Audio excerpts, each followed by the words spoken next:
também no princípio do livro escrito de mim, para fazer, ó Deus, a tua vontade. Verso 8, como diz: sacrifício, oferta, holocaustos e oblações pelo pecado não quiseste, nem te agradaram as quais se oferece segundo a lei. Então disse: eis aqui venho para fazer, ó Deus, a tua vontade. Tira o primeiro para estabelecer o segundo, na qual vontade tendo sido santificado pela oblação do corpo de Jesus Cristo feito uma vez. E assim todo sacerdote parece a cada dia ministrando e oferecendo muitas vezes o mesmo sacrifício, que nunca podem tirar pecados, mas este, havendo oferecido o único sacrifício pelos pecados, está assentado à destra de Deus. Vamos aqui parar aqui por enquanto, depois a gente vai dar seguimento, só para a gente refrescar nossa memória do que nós abordamos no capítulo 9. Eu falei sobre o contraste do tabernáculo da antiga aliança, como era feito.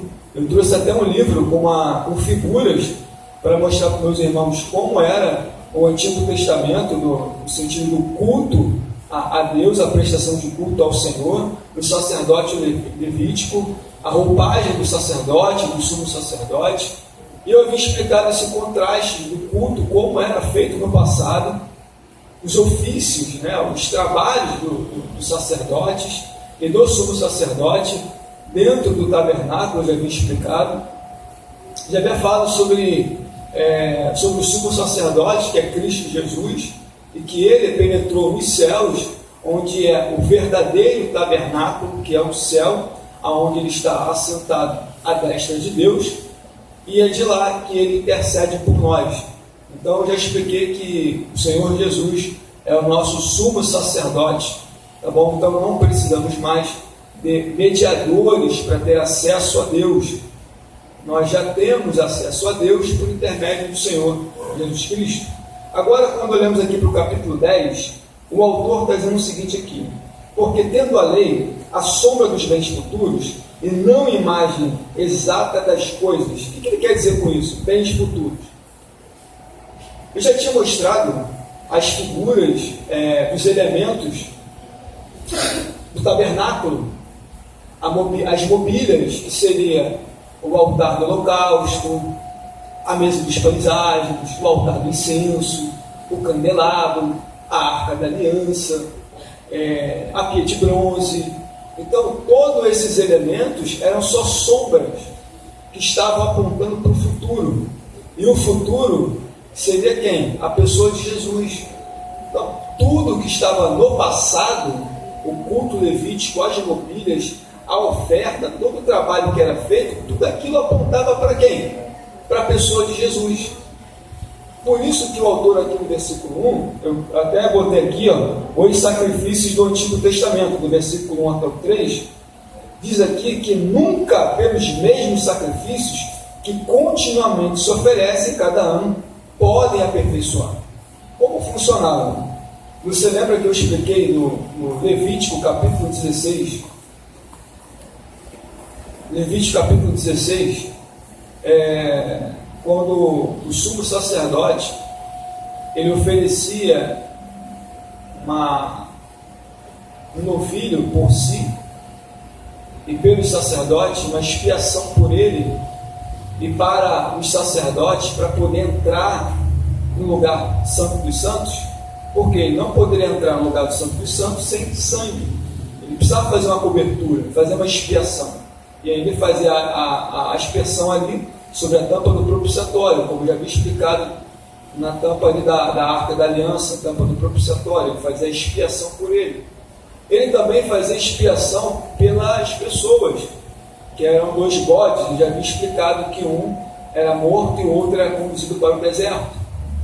Então, esse momento de expiação, essa cobertura, esse sacrifício, que era feito uma vez ao ano, era em prol o quê? Dos pecados do sumo sacerdote, que era Arão, dos seus filhos sacerdotes, e também das multidões, dos hebreus.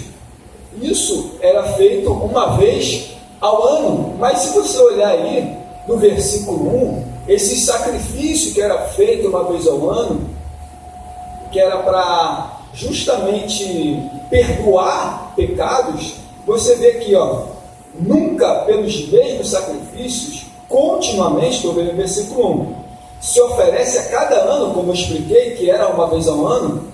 Depois você pode ver Levítico, capítulo 16, você escreve aí, você analisa em casa com mais calma, você vai ver lá, que ele não podia aperfeiçoar. Ou seja, aqueles que estavam na condição de receber esse perdão, eles não poderiam se aperfeiçoar. Por quê? Porque todo ano tinha memória de pecados. Ou seja, se todo ano tinha que oferecer sacrifício por causa do pecado, porque eles pecavam, e trazia à memória as atitudes, as obras, as ações, isso nunca traria o quê? Um aperfeiçoamento para a mente deles. Nunca. Por isso que o texto diz aqui no versículo 1, que nunca podia aperfeiçoar o que eles se achegam. Ou seja, naquele momento em que a Assembleia se reunia, em que todos ficavam atentos para aquele grande dia da expiação, dia do Yom Kippur, que o sumo sacerdote fazia o sacrifício por si, pelos hebreus, era um grande dia.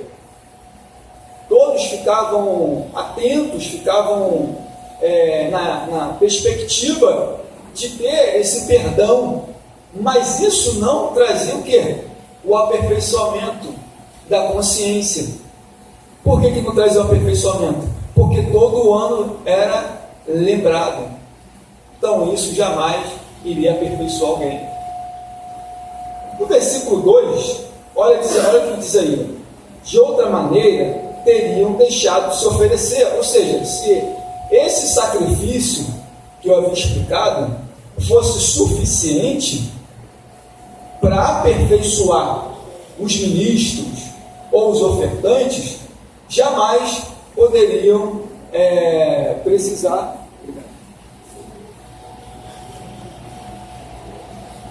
Se fosse de eficaz esse culto, esse ritual, essa cerimônia, fosse tão eficaz, não precisava repetir novamente.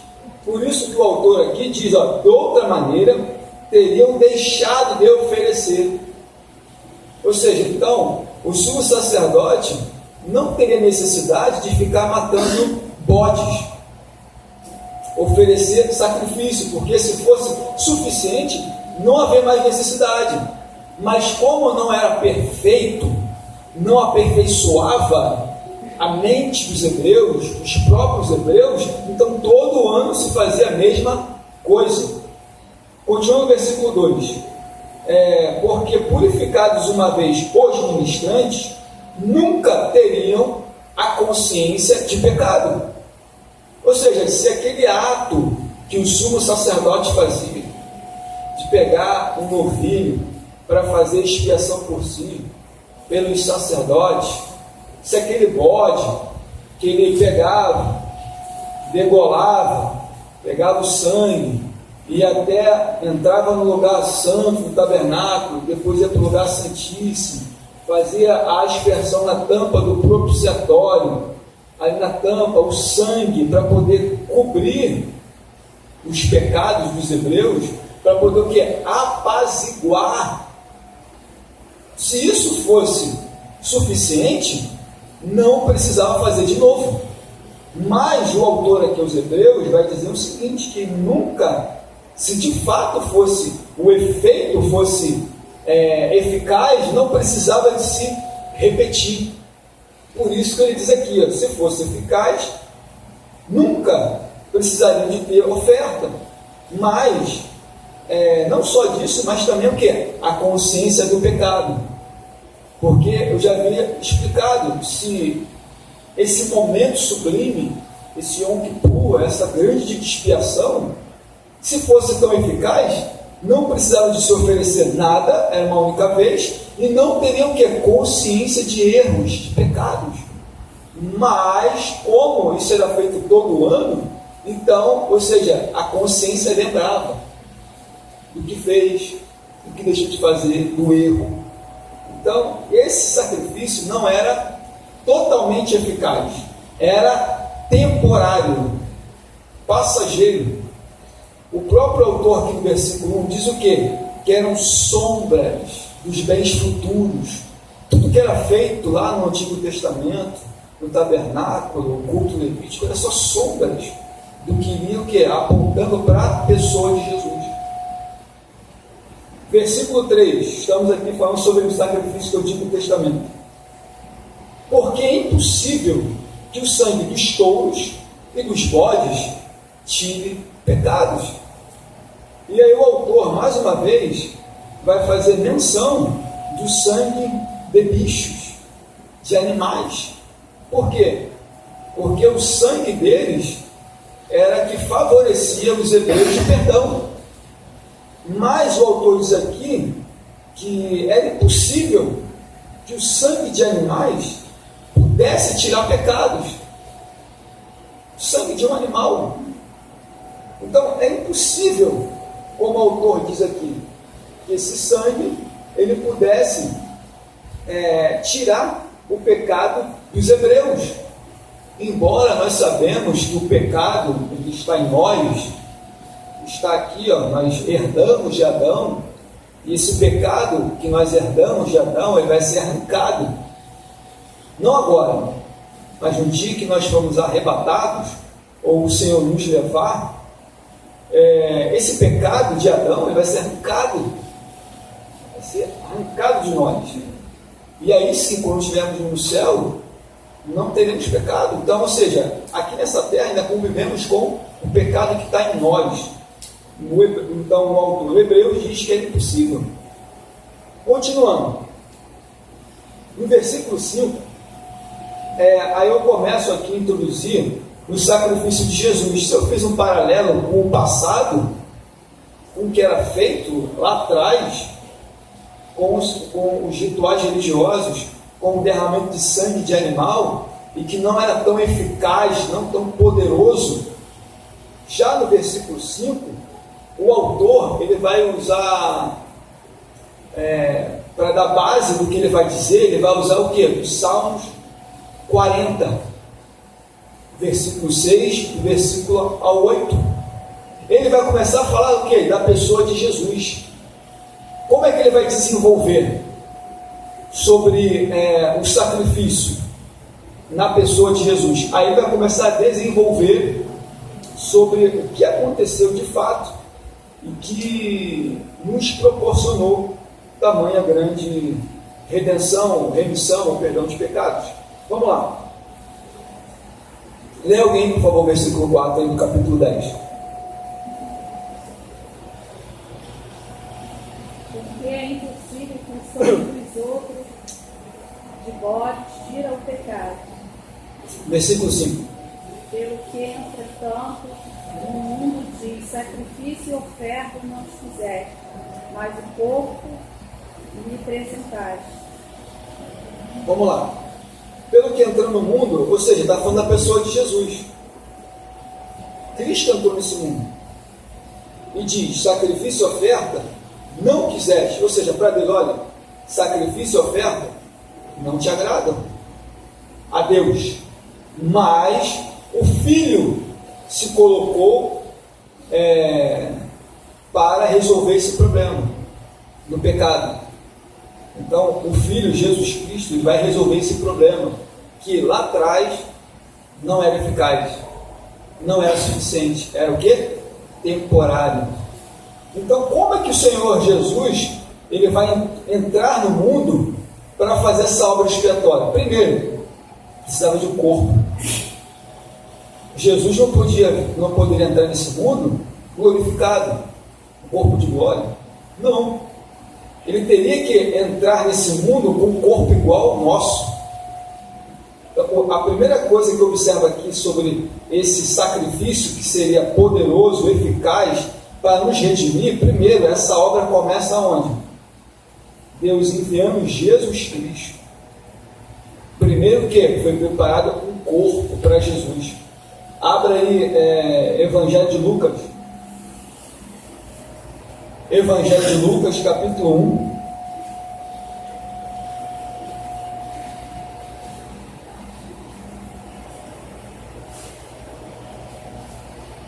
capítulo 1, versos 34 e 35.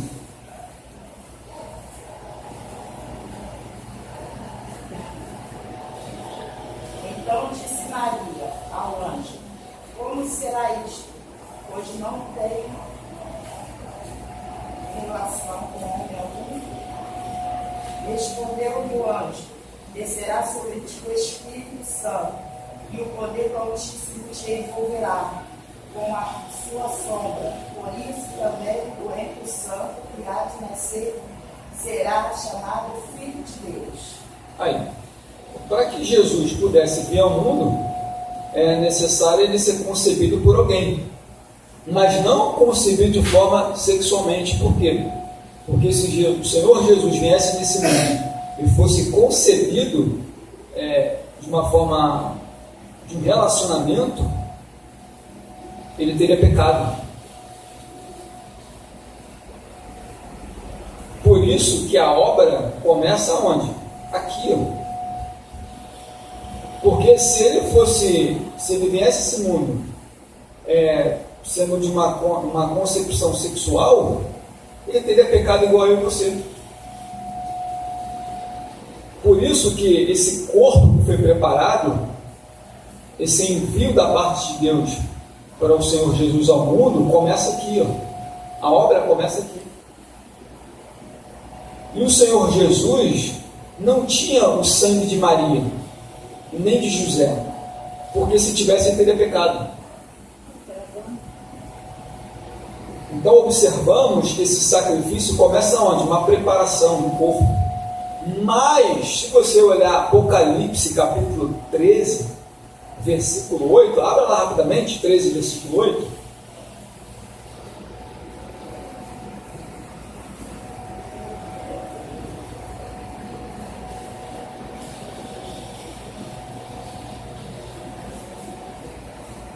Apocalipse 13, versículo 8, você vai ver que esse propósito já estava há muito tempo já preparado para vir nesse mundo.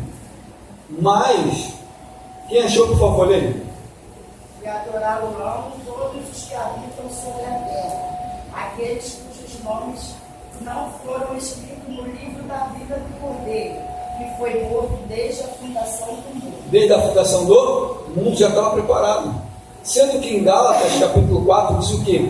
Que o Senhor Jesus nasceu na plenitude dos tempos, debaixo da lei. Ou seja, quando o Senhor Jesus veio ao mundo, ele veio no tempo da plenitude, no tempo exato, com o propósito de Deus para vir nesse mundo. Agora entendemos que esse corpo, ele foi preparado, mas também temos que entender a respeito do sangue, porque se preparou o corpo e o sangue. Será que o sangue seria o sangue, teria de ser de Maria e José? Será que ele herdaria esse sangue igual ao nosso? Não, o sangue de Jesus não tinha pecado. Abra aí a primeira carta do apóstolo Pedro, capítulo 1.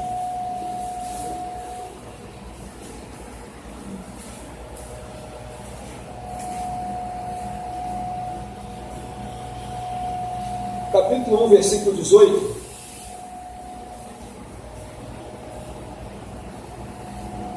Versículo 18 e versículo 19.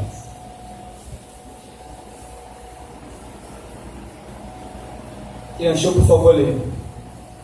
Sabendo que não foi mediante as coisas corruptíveis, como prata e ouro, que foste resgatado no vosso fútil procedimento que os vossos pais vos legaram, mas pelo precioso sangue, como de cordeiro, sem defeito e sem mácula. Ponto. O sangue de Jesus não tinha pecado. Entendemos que, primeiro, já tinha um propósito da parte de Deus a respeito de Jesus. O próprio Deus preparou um corpo para ele. Nós observamos no Evangelho de Lucas que a obra começa ali no ventre de Maria, e observamos que o sangue de Jesus era imaculado, puro, sem pecado, porque se tivesse pecado, não teríamos a redenção. Vamos voltar agora a Hebreus novamente. Hebreus, seu capítulo 10.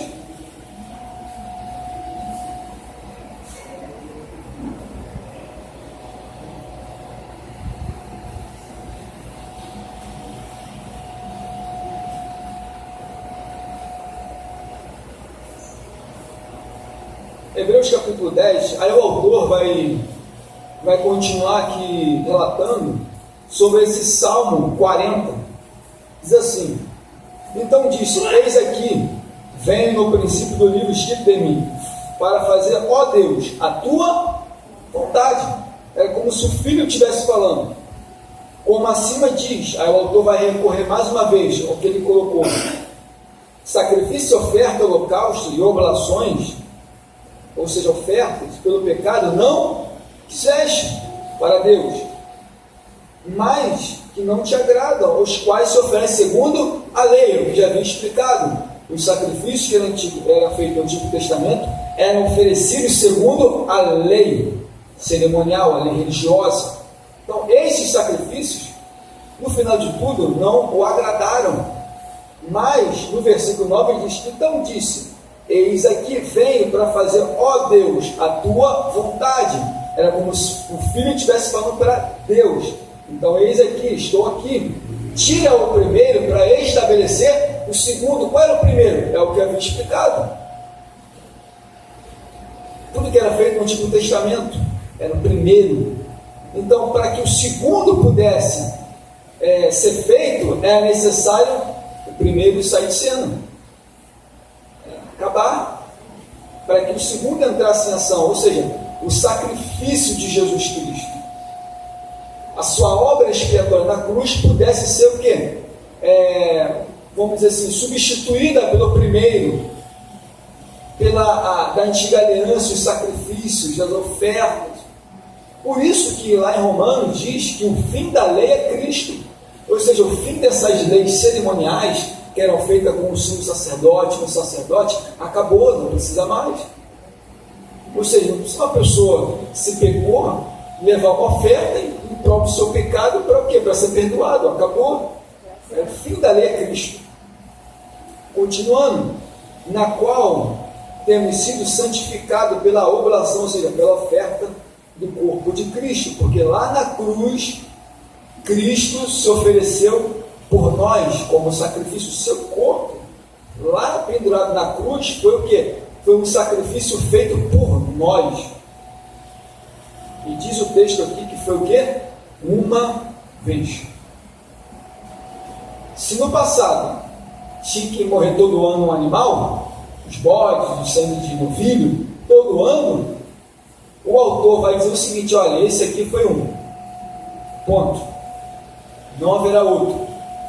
Abra aí também Hebreus, capítulo, só você voltar um capítulo aí, no capítulo 9, versículo 12, 13 e 14. Quem achou, por favor, lê?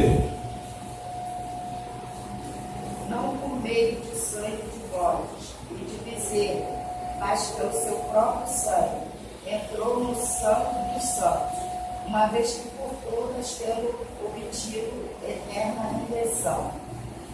Voltando-se o sangue de bodes e de touros e cinza de uma novilha, arrependidos sobre o contaminados, os santificam como a purificação da carne. Versículo 14. Muito mais o sangue de Cristo, do teu Espírito eterno, a si mesmo se ofereceu sem mácula a Deus, purificar nossa consciência de obras mortas para servirmos ao Deus vivo. Se no passado, se o sangue daqueles animais santificava os impuros, os hebreus, quanto mais o sangue de Jesus. É isso que eu estou dando. Se o sangue dos animais santificava aqueles que recebiam perdão, quanto mais o sangue de Jesus Cristo, que nos santifica, que nos purifica do pecado. Por isso que, quando retornamos aqui, voltamos para o capítulo 10, diz aqui, temos sido, versículo 10, no qual temos sido, ou seja, esse estabeleceu o segundo, o Senhor Jesus sendo enviado como sacrifício por nós, o segundo que foi estabelecido, no qual temos sido santificados pela oblação, pela oferta. A oferta que Cristo fez nos santificou. se o sangue de animais, lá para os hebreus que eram ofertados, santificava eles, ainda mais o sangue de Jesus, que era um sangue puro, imaculado, sem defeito. Não é verdade? Por isso que o efeito do sangue de Jesus é poderoso. Para o quê? Para nos santificar a nossa vida. Vamos dar continuidade aqui. Olha o versículo 11. E assim todo sacerdote aparece cada dia, ministrando e ofertando muitas vezes o mesmo sacrifício, que nunca poderiam tirar pecados. Mais uma vez, o autor está dizendo o seguinte, que o sumo sacerdote cada dia ministrava, oferecendo-se muitas vezes. Lembra que eu falei o que acontecia no Antigo Testamento? Muitas vezes, repetições, dia de Yom Kippur, grande de expiação, muitas vezes pelos mesmos sacrifícios, ou seja, que era os novilhos, os sacerdotes, os sacerdotes, bodes para os hebreus, os mesmos nunca poderiam tirar pecados. Lembra aqui que o versículo 4, porque é impossível que o sangue de touros e bodes remova pecados. Aí o autor mais uma vez está fazendo um contraste para esses hebreus, o seguinte, olha, esses mesmos sacrifícios que eles faziam no passado não podiam tirar pecados. Por que ele fala isso? Porque temos que entender que esses hebreus que estão aqui naquela época, eles estavam querendo retroceder ao quê? Ao judaísmo. E nesse tempo aqui ainda existia o templo do Herodes. Existia o templo, existia ainda sacerdotes, existia as ofertas sendo levadas para sacrifício, existia o Yom Kippur, a Páscoa, o Pentecoste, existia todas aquelas tradições religiosas, existia isso. Mas o autor ele vai fazendo essas exortações justamente para quê? Para inclinar eles para frente, porque muitos desses hebreus aqui queriam voltar atrás, voltar para essas práticas, voltar para esse judaísmo antigo. Por isso que ele exorta, explica, usa textos, versículos do Antigo Testamento para mostrar que Cristo era o suficiente, que não havia necessidade de voltar, de retornar essa prática antiga. Tá bom, meus irmãos? Alguma dúvida? Alguma dúvida? Vamos prosseguir aqui. Versículo 12 diz assim: mas este, ou seja, Jesus, havendo oferecido um único sacrifício pelos pecados, lembrando que o Senhor Jesus, ele no alto da cruz do Calvário, essa obra que ele fez expiatória por nós, foi uma única vez, única, e não existirá outra. Se você olhar aqui para Hebreus capítulo 9, no versículo 25 ou 24, assim, porque Cristo não entrou no santuário feito por figuras do verdadeiro, porém no mesmo céu, agora comparece por nós perante a face de Deus. Nem também para si mesmo se oferece muitas vezes, como sumo sacerdote, cada ano entra no santuário do sangue alheio. De outra maneira, ele foi aparecer muitas vezes desde a fundação do mundo. Mas agora, na consumação do século, uma vez se manifestou para anular o pecado pelo sacrifício desse mesmo, e como está ordenado, morrendo somente uma vez, e assim segue seu juízo. Então, ou seja, Jesus, ele fez apenas uma única vez. A morte, por isso quer dizer que a morte é apenas uma também para os homens. Morreu, segue seu juízo. Então a doutrina da reencarnação, essa doutrina assim, a gente sabe que não é bíblica. Como está ordenando aos homens somente morrer uma vez, Paulo fala aos Romanos também, ele escreve que Cristo apenas morreu uma vez. E acabou. Ele não vai retornar aqui de novo para ficar padecendo pelos pecados da humanidade. Por isso que ele diz que foi uma única vez que ele fez na cruz, foi único. E agora o Senhor Jesus, ele está onde? Ele está sentado à destra do Pai. Ou seja, no verdadeiro tabernáculo, que é o céu. Ele está lá, intercedendo por nós.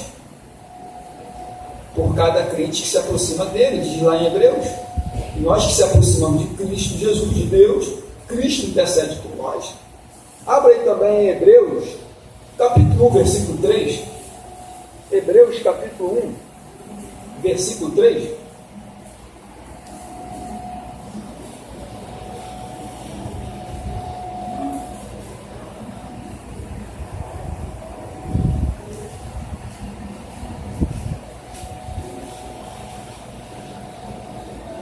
Hebreus capítulo 1, versículo 3, só para testificar aonde o Senhor Jesus está nesse momento, como o autor diz que ele subiu aos céus, está sentado à destra de Deus. Agora, olha aí o capítulo 1, versículo 3, o que diz aí?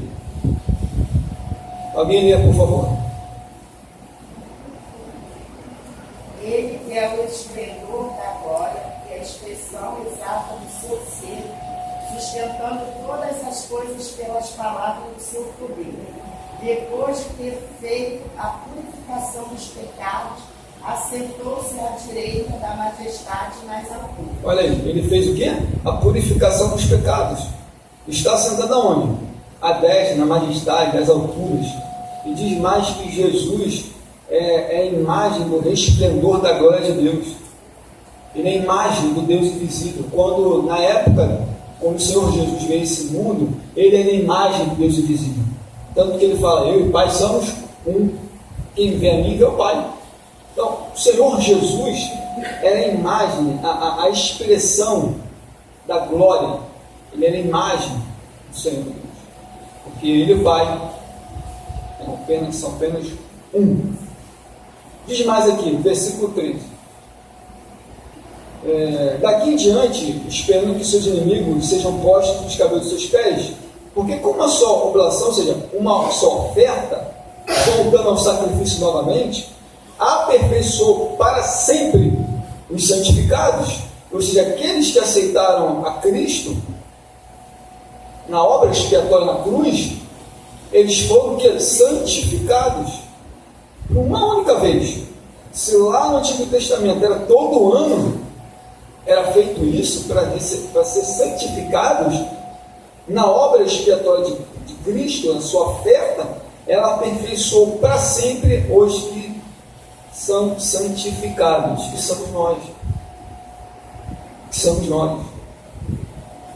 Agora o versículo 15,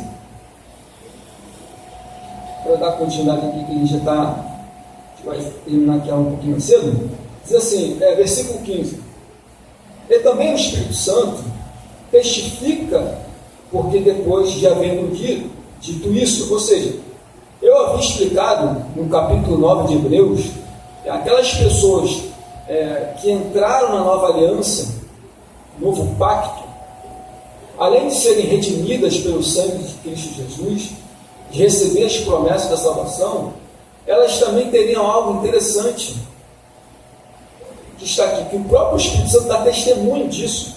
Ou seja, o que aconteceria com essas pessoas, ou com nós, que entramos nesse novo pacto, nessa aliança que nós temos agora? Olha que interessante, versículo 16. Este é o concerto que farei com eles depois daqueles dias, diz o Senhor. Porei as minhas leis em seu coração e as escrevereis os seus entendimentos. Ou seja, agora é como se a palavra de Deus fosse impressa aqui dentro agora. Aqueles que iriam entrar na nova aliança, porque primeiro, a primeira foi feita com os judeus, com os hebreus, eles quebraram, como já havia explicado, e na nova não vai ter desculpa, eu vou imprimir a lei, a palavra dentro de vocês, no coração e na mente. Você perceba bem que qualquer um de nós aqui, por tanto tempo de cristão que nós temos, a palavra está impressa aqui dentro, no coração e na mente. É o texto. algum fato da Bíblia está aqui, ó, dentro de nós. Por quê? Porque não teria desculpa para essas pessoas que entram na nova aliança dizer, eu não conheço a Deus. Tanto que diz aqui no capítulo 9, ninguém vai dizer ao seu irmão, conheça o Senhor, porque todos me conhecerão, desde o menor até o maior. Você vê que até uma criança de 5, 6, 7 anos lê a Bíblia, algumas têm uma absorção, absorve de uma tal maneira que ela decora um texto, um capítulo, um versículo, fica assim, ó. Por quê? Porque ele colocaria o quê? A sua palavra, a sua lei, do lado de dentro do ser humano, no coração e na mente. Além dessa expiação feita que nos santificaria, e teríamos essa palavra dentro de nós, diz mais. Isso aqui é interessante, versículo 17, porque se no capítulo 10 diz que no versículo 3, todo ano se fazia essa comemoração de pecados, era aniversário.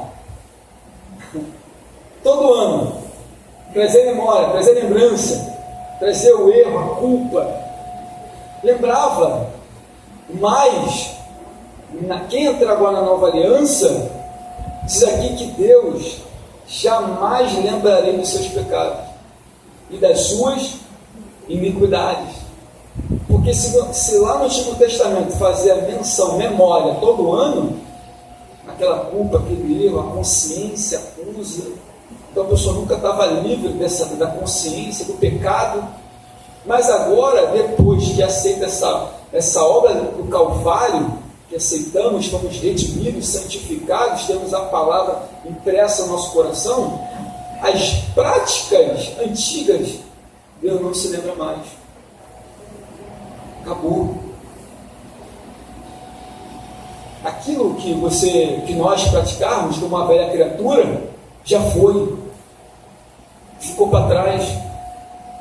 É por isso que é importante nós não ressuscitarmos o velho Adão. As práticas antigas, que já foi. Deus não lembra mais de nada disso. Não é que Deus não lembra, porque tudo que nós fizemos está computado lá no céu. Mas isso não é mais uma coisa de acusação, sabe? De Deus jogar na tua face, você fez, deixou de fazer, acabou, está perdoado. Entende? Por isso que nessa nova aliança, Deus não se lembraria dos pecados e das suas iniquidades, onde a remissão destes não há mais oferta pelo pecado. Aonde há remissão, não há mais oferta para o pecado. Bom, agora a gente fecha esse bloco aqui sobre sacerdotes, sacrifícios. Como a gente já vem fazendo essa exposição já de longos capítulos, agora vamos entrar em algo muito interessante. Meu Deus, a hora passa muito rápido. Sobre o que isso nos beneficia. Depois disso tudo que eu expliquei sobre a expiação, perdão, lei impressa dentro do coração. Agora, olha o versículo 19, o acesso ao trono de Deus. Porque se no passado só o sumo sacerdote poderia entrar no Santo dos Santos uma vez ao ano, só ele, acesso restrito. Agora, na nova aliança, todos podem entrar. Diz aqui, tendo, pois, irmãos, agora ele está falando para os hebreus, depois de ele faz essa série de exposições, agora ele vai direcionar para esses irmãos, olha, tendo, pois, ousadia, coragem e audácia para entrar no santuário pelo sangue de Jesus. Eu havia explicado que um sumo sacerdote, no lugar santo dos santos, ele não poderia entrar sem sangue. Teria que ter sangue para fazer expiação pelo seu pecado. Tinha que ter sangue. Não poderia entrar lá sem sangue. para fazer a expiação na tampa do propiciatório. Agora, ele diz que pelo santuário agora podemos ter ousadia, pelo sangue de Jesus. Agora temos acesso ao trono de Deus, por esse sangue. Ou seja, é pelo sangue de Jesus que nós podemos agora entrar no trono da graça, se achegar a Deus com coragem, com ousadia. A partir do momento agora todos têm acesso a Deus. No passado eram mediadores, sacerdotes. Não temos mais mediadores. Ninguém aqui é mediador de ninguém. Todos têm acesso a Deus livres 24 horas por dia. Por isso que o autor exorta, entra no santuário com ousadia, com coragem, porque foi pelo sangue. Você está coberto pelo sangue, agora você tem acesso a Deus. Você lembra que eu expliquei no capítulo 9 de Hebreus, que o Senhor Jesus, em Mateus capítulo 27, versículo 51, que o véu foi rasgado de cima para baixo, e que ali todos agora têm essa oportunidade em Cristo Jesus de entrar no santuário. Olha o que diz o versículo 20: pelo novo e vivo caminho que Ele nos consagrou, pelo véu, e isso é, pela sua carne, por Ele, agora podemos entrar nesse santuário, podemos ter acesso ao trono de Deus. Abra aí também, Hebreus capítulo 4.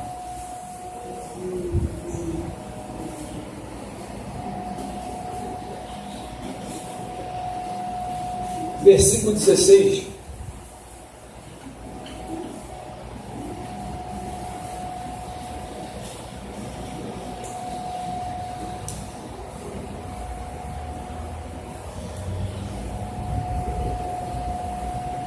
Chegamos, pois, com confiança ao trono da graça, para que possamos alcançar a misericórdia e achar a graça, a fim de sermos ajudados em todo oportuno.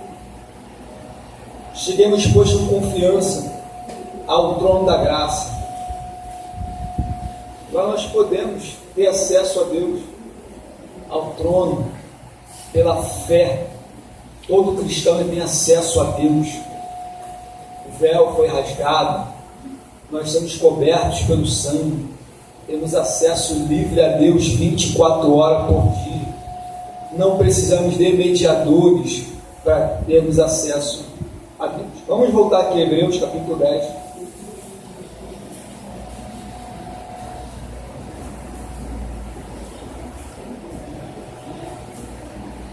Hebreus capítulo 10. Bom, falamos um pouco sobre o trono de Deus. Agora, exortações práticas. Depois disso tudo, o autor vai querer exortar na prática o que eles deveriam fazer. Olha o que diz aí: tendo um grande sacerdote sobre a casa de Deus, cheguemos com um coração verdadeiro. Ou seja, se nós temos acesso a Deus, o autor fala, com ousadia, podemos entrar nesse acesso, mas o coração que tem que estar de forma verdadeira. Não é um coração com interesse para entrar no trono da graça. É ter um coração verdadeiro, ter a alegria de poder. Eu estou tendo essa oportunidade de acessar o Pai. Gratidão, coração verdadeiro, sem interesse, sabe? Sem interesse, sem barganha. Mas o que? Internamente o coração tem que estar de forma verdadeira diante do trono de Deus. Esse acesso, ele exorta, nós temos que ter um coração verdadeiro. Diz mais, em ter a certeza da fé. Através desse acesso que temos que estar com um coração verdadeiro e temos que ter a certeza pela fé. Porque sem fé é impossível agradar a Deus. Por isso que, além de nós termos um coração sincero, porque é isso que Deus quer, e quando nós dobramos nosso joelho, oramos a Deus, temos que ter o quê? A convicção, a certeza que pela fé eu tenho acesso a Ele e eu tenho um coração que é verdadeiro. Entende, meus irmãos? A certeza de que o Pai ouve as nossas clamor, nossas súplicas. Diz mais, tendo o coração purificado da má consciência, porque imagine só, a consciência é complicada. Todos nós sabemos que uma má consciência traz culpa. Eu não preciso dar exemplo de nada. É só você cometer um erro que a tua consciência vai te acusar. É só você cometer algum erro. Eu não falo erro contra alguém. Não, qualquer coisa que você erra, a tua consciência te acusa. Por isso que ele diz, olha, você tem que estar com o coração verdadeiro, você tem que ter a certeza, mas a consciência não pode estar culpada. Porque como a pessoa vai chegar diante de Deus com uma consciência culpada? Ela não consegue. Ela não consegue falar com Deus, sabe, se relacionar com uma consciência condenando. Por isso que o autor exorta aqui, dizendo o seguinte, tendo o coração purificado da má consciência, porque a consciência às vezes atrapalha quando nós erramos. Por isso que temos o quê? Ter a certeza e a convicção de que o Senhor, Ele ouve a nossa oração, e se houver pecado, a gente se arrepende, pede perdão, Ele nos perdoa e seguimos a nossa jornada de fé. E diz mais, retenhamos firme a confissão da nossa esperança. Olha o que ele diz aqui, reter firme a convicção daquilo que Deus nos chamou, das suas promessas, a promessa da salvação, a vida eterna, uma vida em Cristo Jesus, tudo novo. Ele está exortando, você tem que reter isso, você tem que reter essas coisas. Diz mais, confissão, confessar que realmente, de fato, você é cristão, onde quer que você esteja, qualquer lugar que você esteja, as pessoas vejam, você é cristão mesmo. Confissão de fé. Porque fiel aquele que prometeu para nós todas as suas bênçãos, que está aqui, Ele é fiel para cumprir todas elas, não só bênçãos espirituais, como bênçãos materiais que Ele nos proporciona. Por isso que Ele é fiel. Retenhamos essa palavra, guardemos ela, firmes, convictos. Versículo 24, para encaminhar para o final, só tem mais 9 minutos. Consideremos uns aos outros. Agora aqui, o ponto que ele exorta é voltado para os irmãos. Se de forma individual ele exorta, olha, entrando no trono da graça, com ousadia, coração verdadeiro, com a certeza da fé, mas agora ele volta para o quê? Para os irmãos. Olha o que ele diz aí, são conceitos práticos para nós. Consideremos uns aos outros para nos estimularmos ao amor e às boas obras. Por isso que é importante as pessoas que estarem unidas, juntas, congregando, pessoas da mesma fé, para quê? Para estimular uma outra. Irmãos, eu sou totalmente contra pessoas que se dizem Cristo online, Cristo em casa, não pertenço a rebanho nenhum, eu sou contra isso. Porque o texto mostra aqui que devemos estimular uns aos outros.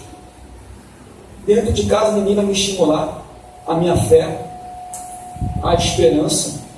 Não vou ouvir a palavra, não vou ouvir uma injeção de ânimo, nada. o autor diz aqui, uns aos outros, estimular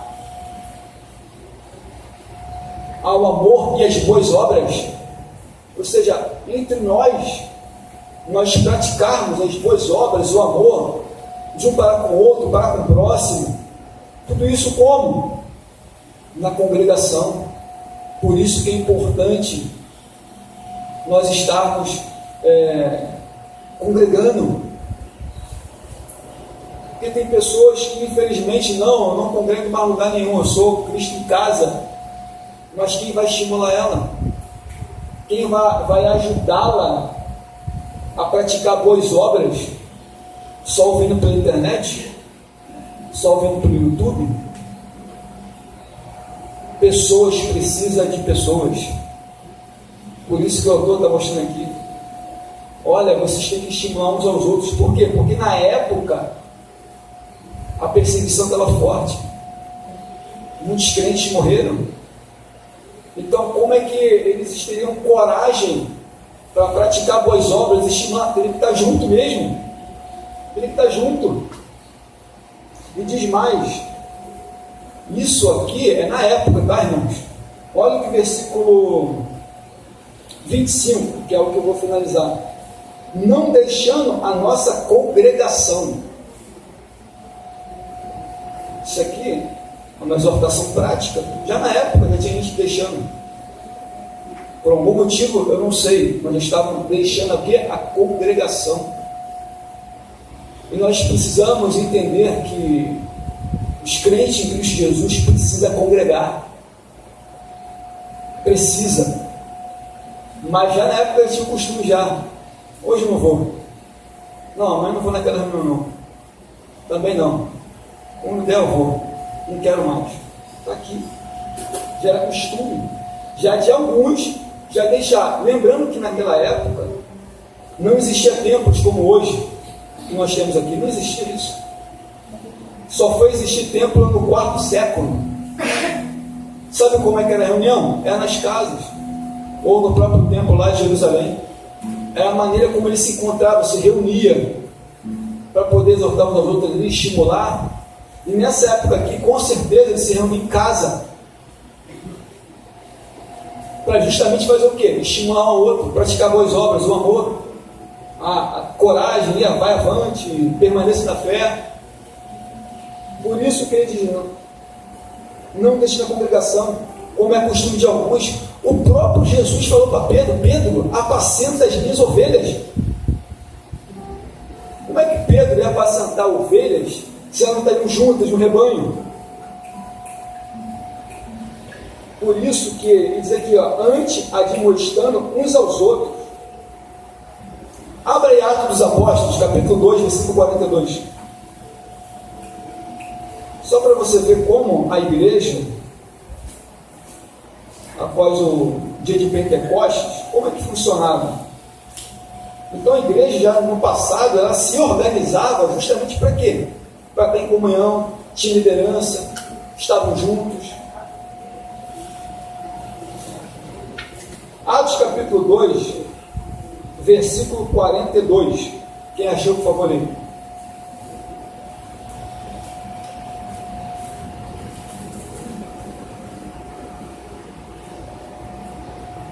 Perseveravam na doutrina dos apóstolos e na comunhão, no partir do pão e nas orações. Todo mundo junto, congregando ali, debaixo da liderança, debaixo dos apóstolos, na doutrina. Abra aí também Efésios capítulo 4, versículo 11, para a gente encerrar.